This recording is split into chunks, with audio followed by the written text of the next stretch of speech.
All right, so for our lesson today, we are going to be evaluating functions. It's the title of the PowerPoint. Yesterday, we created the little slider. Yours was orange and green. Here is a picture of it. And the big idea that you should have walked away with yesterday is that whatever we input, in this case it's the letter x, into our equation, that is the variable or letter number we are going to use.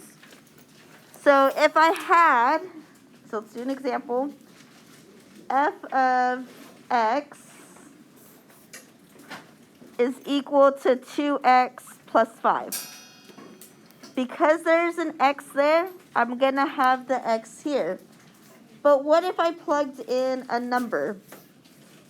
F of 3. What would I then write? 2, and then what goes in for x? Parentheses, 3 plus 5, right? So whatever I'm putting in there, inside the parentheses, is what I'm going to put in my equation. And because it's a number, I can actually go through it and evaluate that. What is 2 times 3? 6. What is 6 plus 5? 6 plus 5? 11. So what is f of 3 equal to? 11.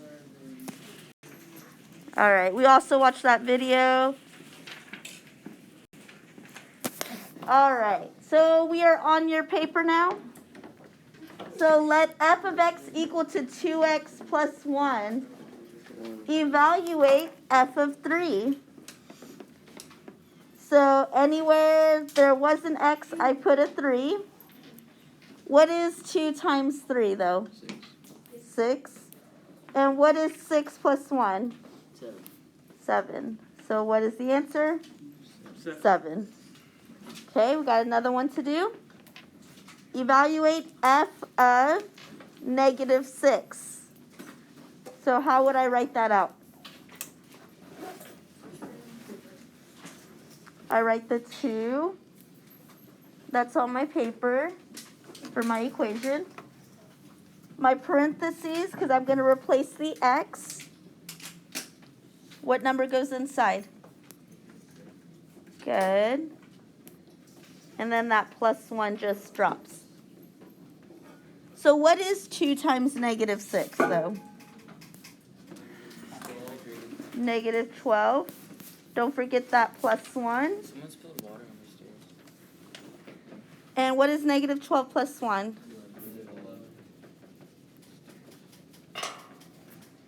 So if the number is inside the parentheses, then it is the blank in the equation. It is your input.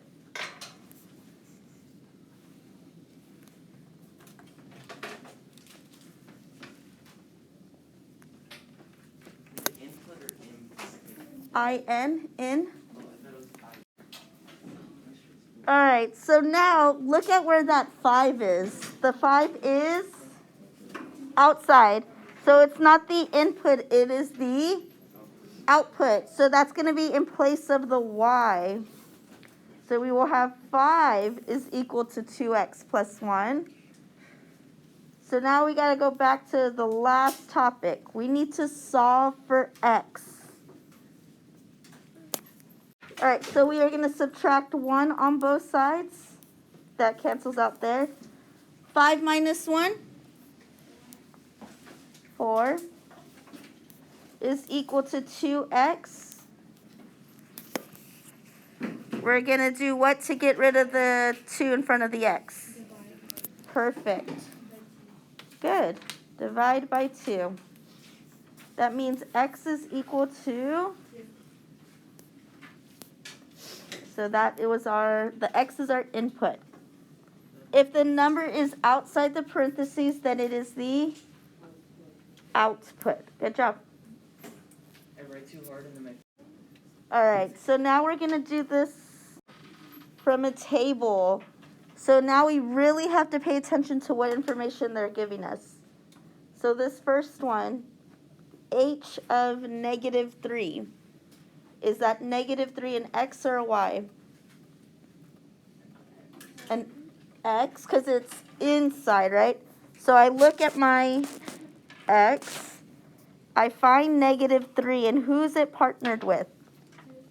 You're done. Let's do the next one. H of 20.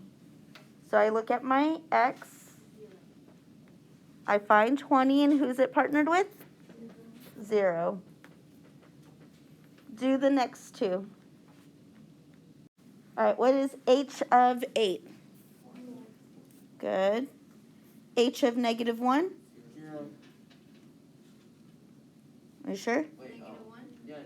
Well, we're looking for an x in the negative 1. Do you have a negative 1 in for x? No, so it's not there.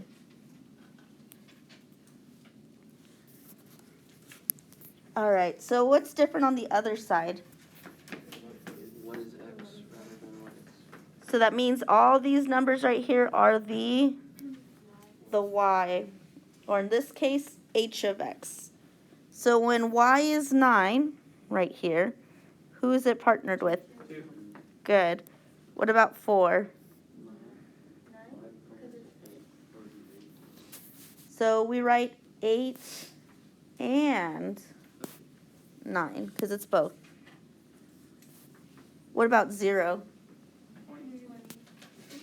Good. And last one, negative 5. Not there. Not there. We like tables better than equations? Yes. All right. This is, I promise it's on the test. All right. Try doing this one on your own real quick. Let's see some answers. What'd you get when it's negative 3? 0. 6 is with 4. 0 is with negative 4. Good.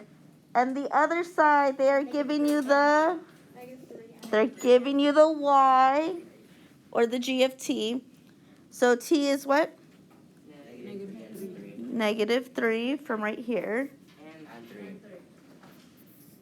And, oh, I didn't even see that one. Good job. Good job. Negative 3 is with? Negative 3 is with who? Negative 4. 1? Not there. And then 0. 0? Oh, yes, I see it. Awesome, good job. All right, so what about a graph? Oh, good. All right, here we go. The inside is the x, okay? Here's my x-axis. I need to find the number negative 3 on my x-axis. And there's that point. I just need you to tell me, what is that ordered pair? Negative 3 comma what?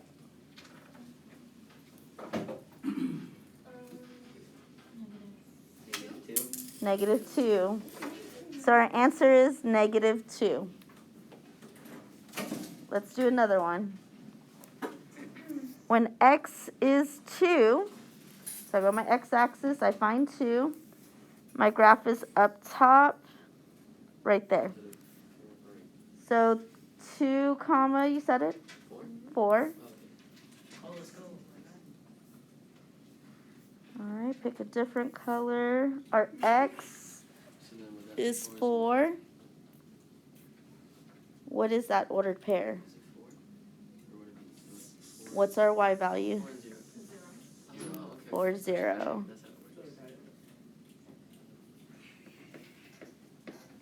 All right. So this is based off the y value? You have to do what? Put it in parentheses. No. So the answer is the y value. The answer is the y value. Okay. All right, so here, they give us the y value. So when I look at my y-axis, I find 0 and 0. I need to know what are those two, because it touched twice. What are those x points?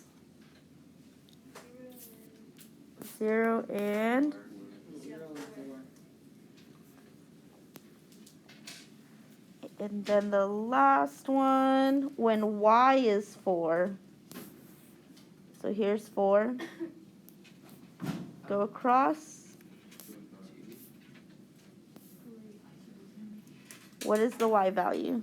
I'm sorry, the y value is 4. What's the x? You said, oh, I thought you said 25. 20, is it 5 or is it 6? It looks like 6. Yeah. 6. Okay. I'm assuming we're doing spectrums. This one you're going to do, but I'm going to do the first one with you to make sure that you're good. That is x, that is y. So the point that you are going to plot is 4, -3. So I go to 4 on my x, and I go down 3. 1, 2, 3. There's your point. Okay? I did the first one. You do the next 2, or 3. Walk me through this. How do we graph a point? You go to the x-axis first. I do the x value first on the x-axis. So for this orange point, I have -3. So do I go left or right on my x-axis? Left. So I'm going to go 1, 2, 3. My y value is 5. So do I go up or down? So that's 1, 2, 3, 4, 5. Okay? What about this next one? 0, 4. You stay 0. Stay at 0. And then you go to the right 4 times. Or wait. Well, 4 goes up and down. Oh, yeah. So go up 4. So there's your 4. And then the last one, -2, 2. Go to the left 2. Left 2 and then go up 2. 1, 2. So right there. Yeah. Yeah? Plotting points? Easy. Easy. All right.